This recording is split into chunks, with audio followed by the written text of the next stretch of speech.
கூடாரம் உள்ளே இருந்து கிழிக்கப்பட்டது. உடல்களில் வெளிப்புற காயமே இல்லை, ஆனால் எலும்புகள் நசுங்கி இருந்தது.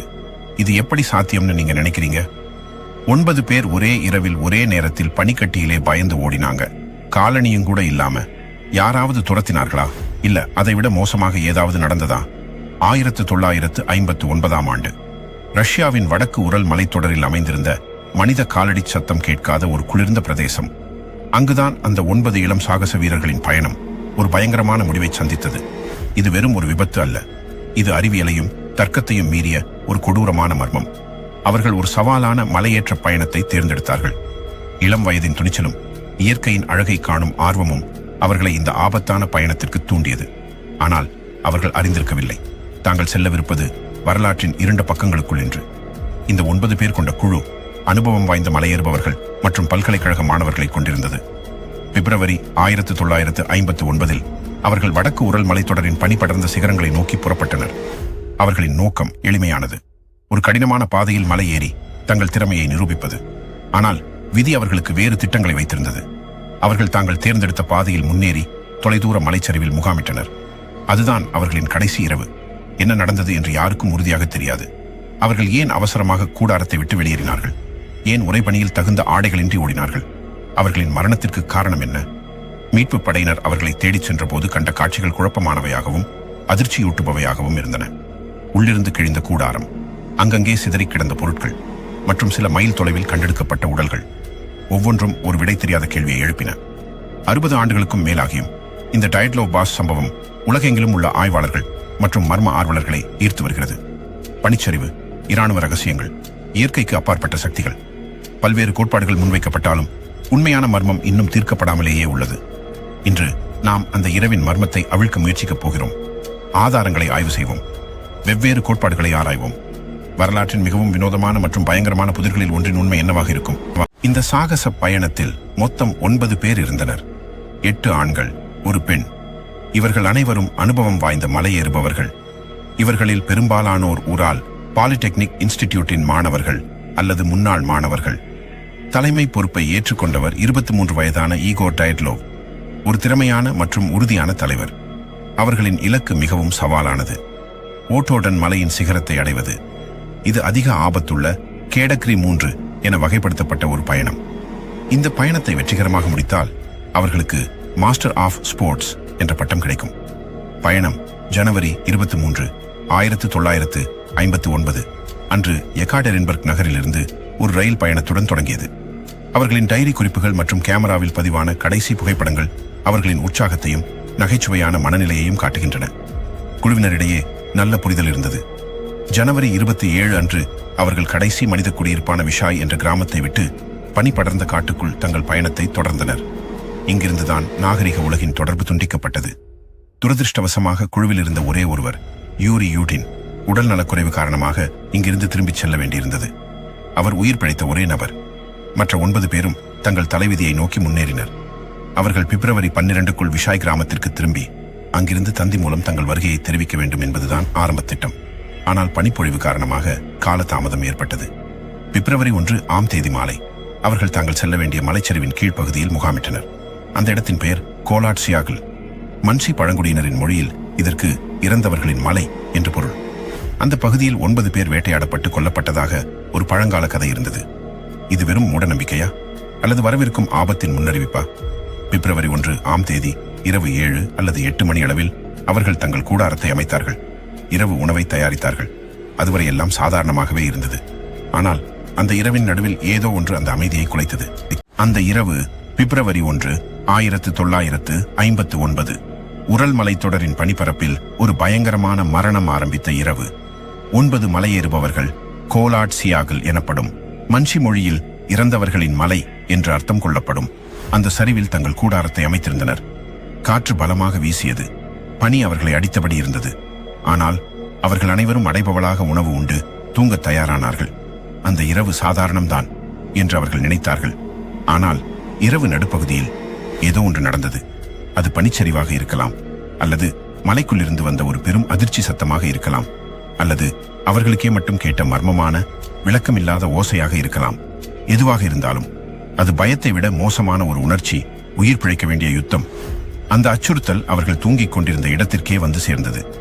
பயத்தால் உள்மனம் உறைந்து குழப்பத்தில் கூடாரத்தின் கதவை திறக்க கூட நேரமில்லாமல் அவர்கள் தங்கள் சொந்த கூடாரத்தை உள்ளிருந்து கிழித்தார்கள். அந்த முடிவில் இருந்த அவசரம் யாரும் இயல்பாக செய்ய முடியாத ஒரு பயத்தின் சாட்சி. அவர்கள் காலணிகளை எடுத்துக்கொள்ளவில்லை. பணியில் நடப்பதற்கான ஹெவி ஜாக்கெட்ஸ் கூட எடுத்துக்கொள்ளவில்லை. கேமராக்கள், உணவு, சர்வைவல் கிட்ஸ் எல்லாம் கூடாரத்திற்குள் தான் இருந்தன. வெறும் காலுடனும் மெலிந்த ஆடைகளுடனும் -25 டிகிரி சற்றும் கூட ஆறாத குளிரிலே அவர்கள் பனிக்குள் ஓடிவிட்டனர். அவர்கள் இலக்கு ஒரு புள்ளி, காட்டுக்குள் இருக்கும் பெரிய பைன் மரம். அங்குதான் வாழ்வின் கடைசி நம்பிக்கை. அவர்கள் அங்கே நெருப்பு மூட்ட முயன்றனர். கைகள் எரிந்தன. தீப்பிடிக்காத ஈரமான கிளைகள் உடைந்தன. பசிக்காக அல்ல, உயிர் பிழைக்க பனிமரத்திற்கு போயுள்ளனர். அவர்கள் சிலர் மரத்தில் ஏறினார்கள். 5 மீட்டர் உயரத்தில் முறிந்த கிளைகள் அவர்கள் பயத்தில் மேலே ஏறி ஏதோ ஒன்றை கவனிக்க முயன்றதை காட்டுகின்றன. அவர்களில் 2 அங்கேயே இறந்தனர், உறைபனியின் கொடுமையால் உடல் சூடு இழந்து விரக்தியுடன். அவர்களில் சிலர் முகாமை நோக்கி மீண்டும் ஓடியிருக்கிறார்கள், வழியை தெரியாமல். உடல் சக்தி குன்றிக்கொண்டே இருட்டில் வழிகேட்டபடி அவர்களும் பனியில் விழுந்து உறைந்து இறந்தனர். மிகவும் தூரத்தில் கண்டுபிடிக்கப்பட்ட 4 உடல்கள் பனியில் மூழ்கிய ஒரு பள்ளத்தாக்கிற்குள் கிடந்தன. அவர்களின் உடலில் கார் விபத்துக்கு இணையான உள்ளக காயங்கள், ஆனால் வெளிப்புற காயமோ சிராய்ப்போ இல்லாமல். அந்த இன்ஜுரிஸ் எப்படி வந்தது? அதுதான் இந்த மரணத்தின் மிகப்பெரிய மர்மம். எல்லா தடயங்களையும் இணைத்து பார்ப்பதால் தெரிகிறது. அந்த இரவு அவர்கள் சந்தித்தது சாதாரண பயமல்ல. அது இயற்கையின் தாக்கத்தை காட்டிலும் அவர்களின் மனதை முற்றிலுமாக கலங்க வைத்த ஏதோ ஒரு அமானுஷ்யமான அச்சுறுத்தல். அந்த இரவு அவர்கள் ஏன் கூடாரத்தை கிழித்து வெளியேற வேண்டிய நிலை? அவர்களை ஒன்றும் தெரியாத பயம் இத்தனை தூரம் விரட்டியது. அவர்களை கொன்றது என்ன? இது இன்னும் பதிலில்லாத கேள்விகளாகத்தான் இருக்கிறது. தேடல் குழுவினர் பிப்ரவரி 26 அன்று இறந்தவர்களின் மலைச்சரிவில் அந்த பயங்கரமான முகாமை கண்டுபிடித்தனர். அங்கே கண்ட காட்சி அனுபவம் வாய்ந்த மீட்பு வீரர்களையும் உறைய வைத்தது. கூடாரம் பாதியிலேயே பனியால் புதைந்திருந்தது. ஆனால் ஆச்சரியம் என்னவென்றால், கூடாரம் உள்ளிருந்து கத்தியால் கிழித்து வெளியேறப்பட்டிருந்தது. நிபுணர்கள் இதை உறுதிப்படுத்தினர். ஒரு சாதாரண சூழ்நிலையில் முகாமின் நுழைவாயிலை பயன்படுத்தாமல் ஏன் தங்கள் சொந்த கூடாரத்தை கிழித்துக் கொண்டு வெளியே ஓட வேண்டும்? ஏதோ ஒன்று அவர்களை அப்படி செய்ய தூண்டியிருக்கிறது. உள்ளே குழுவினரின் காலணிகள், கனமான குளிர்கால ஆடைகள், உணவுப் பொருட்கள் மற்றும் கேமராக்கள் அப்படியே இருந்தன. தடயவியல் நிபுணர்கள் குழப்பமடைந்தனர். தங்கள் உயிரை காப்பாற்றிக் கொள்ள ஓடும்போது அவர்கள் ஏன் மிக முக்கியமான உடைமைகளை விட்டுச் செல்ல வேண்டும்? அதுவும் வெறும் காலுடனும் சாக்ஸுடனும்.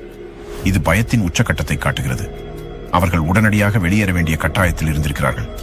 பனியில் பதிந்திருந்த கால் தடங்கள் அவர்கள் இருட்டில் குளிரில் சுமார் 1.5 கிலோமீட்டர் தொலைவில் உள்ள அடர்ந்த காட்டிற்குள் சென்றதை உறுதிப்படுத்தின. அந்த தடயங்கள் அவர்கள் மெதுவாகவும் ஒழுங்கற்ற முறையிலும் சென்றதை காட்டுகின்றன.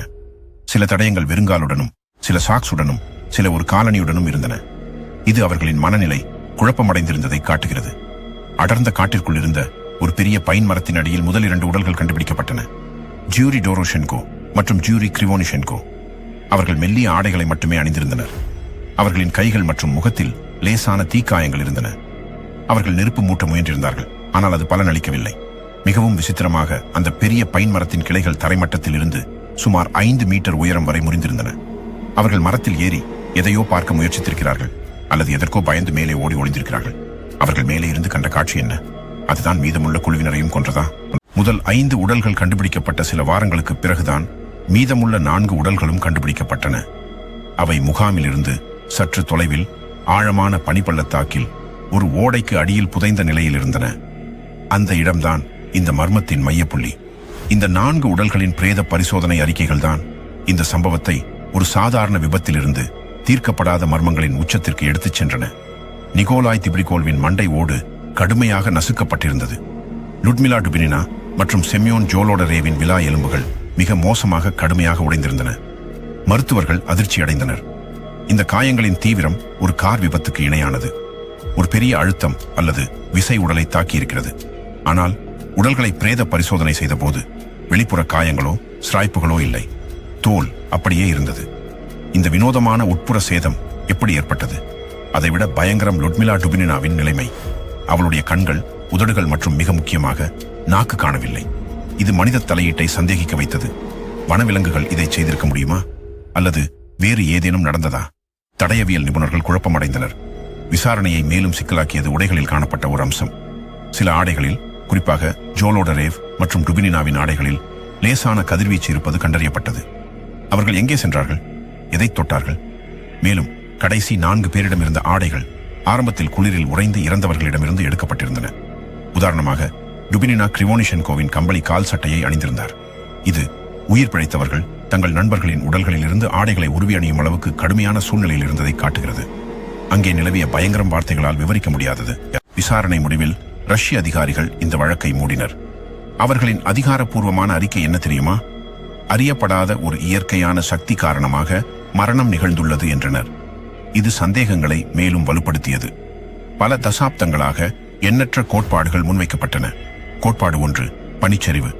இது மிகவும் சாத்தியமானதாக தோன்றினாலும் பல நிபுணர்கள் இதை மறுக்கின்றனர். அந்த பகுதியின் சரிவு கோணம் பனிச்சரிவுக்கு ஏற்றதாக இல்லை. மேலும் கூடாரத்தை சுற்றியுள்ள பனி அப்படியே இருந்தது. பனிச்சரிவு ஏற்பட்டிருந்தால் கூடாரம் சேதமடைந்திருக்காது அல்லது புதைந்திருக்கும். உடல்களின் காயங்களும் ஒரு கார் விபத்துக்குரியவை, பனிச்சரிவுக்குரியவை அல்ல. கோட்பாடு 2, இராணுவ ரகசியம். அந்த பகுதியில் ஏதோ ஒரு ரகசிய இராணுவ ஏவுகணை சோதனை நடந்திருக்கலாம். அந்த சத்தம் அல்லது அதிர்வு குழுவினரை பயமுறுத்தி இருக்கலாம். கதிர்வீச்சு இராணுவ தளவாடங்களில் இருந்து வந்திருக்கலாம். மேலும் சிலரின் நாக்கு காணாமல் போனது மனித தலையீட்டை சந்தேகிக்க வைக்கிறது. கோட்பாடு 3, இயற்கைக்கு அப்பாற்பட்ட சக்திகள். அந்த பகுதி பழங்குடியினரான மான்சி மக்களின் சாபம் அல்லது வேற்று கிரகவாசிகளின் தலையீடு போன்ற கதைகளும் பரவலாக பேசப்பட்டன. விண்வெளியிலிருந்து வந்த வினோத ஒளிவட்டங்களை அந்த இரவில் பிற பயணிகள் பார்த்ததாக வாக்குமூலம் அளித்துள்ளனர். சமீபத்திய ஆண்டுகளில் சுவிஸ் விஞ்ஞானிகள் ஒரு புதிய ஆய்வை வெளியிட்டனர். ஒரு அரிய வகை ஸ்லாப் பனிச்சரிவு ஏற்பட்டிருக்கலாம் என்று அவர்கள் வாதிட்டனர். கூடாரம் கிழிந்ததற்கு பனி அசைவின் போது ஏற்பட்ட சத்தம் காரணம் என்றும் பயத்தில் வெளியேறியவர்கள் குளிரில் உறைந்திருக்கலாம் என்றும் அவர்கள் கூறினர். விலா எலும்பு முறிவுகள் பனியில் விழுந்ததால் ஏற்பட்டிருக்கலாம் என்றும் விளக்கம் அளிக்கப்பட்டது. விஞ்ஞான ரீதியான விளக்கங்கள் வந்தாலும் நாக்கு காணாமல் போனதற்கும் உடைகளில் இருந்த கதிர்வீச்சுக்கும் உறுதியான பதில் இல்லை. இந்த மர்மம் இன்றும் நீடிக்கிறது. டயட்லோவ் பாஸ் சம்பவம் ஒரு துயரமான நிகழ்வு. 9 இளைஞர்களின் இந்த சோகமான முடிவுக்கு பின்னால் பல கோட்பாடுகள் உள்ளன. இயற்கையின் கொடூரமான நிலைமைகளாக இருக்கலாம் அல்லது வேறு சில காரணங்களாகவும் இருக்கலாம். அவர்களின் மரணத்திற்கான உண்மையான காரணம் இன்றும் முழுமையாக தெரியவில்லை. டயட்லோவ் பாஸ் சம்பவம் வரலாற்றில் ஒரு மறக்க முடியாத மர்மமாகவே உள்ளது. இந்த இளம் சாகச வீரர்களின் நினைவை நாம் போற்றுவோம். இந்த சம்பவம் பற்றி நீங்கள் என்ன நினைக்கிறீர்கள்? உங்கள் கருத்துக்களை கீழே உள்ள கமெண்ட் பகுதியில் தெரிவியுங்கள். இந்த வீடியோ உங்களுக்கு பிடித்திருந்தால் லைக் செய்து உங்கள் நண்பர்களுடன் பகிருங்கள். மேலும் இதுபோன்ற பல மர்மங்களை பற்றி அறிய நமது சேனலுக்கு சப்ஸ்கிரைப் செய்யுங்கள். அடுத்த வீடியோவில் சந்திப்போம். வணக்கம்.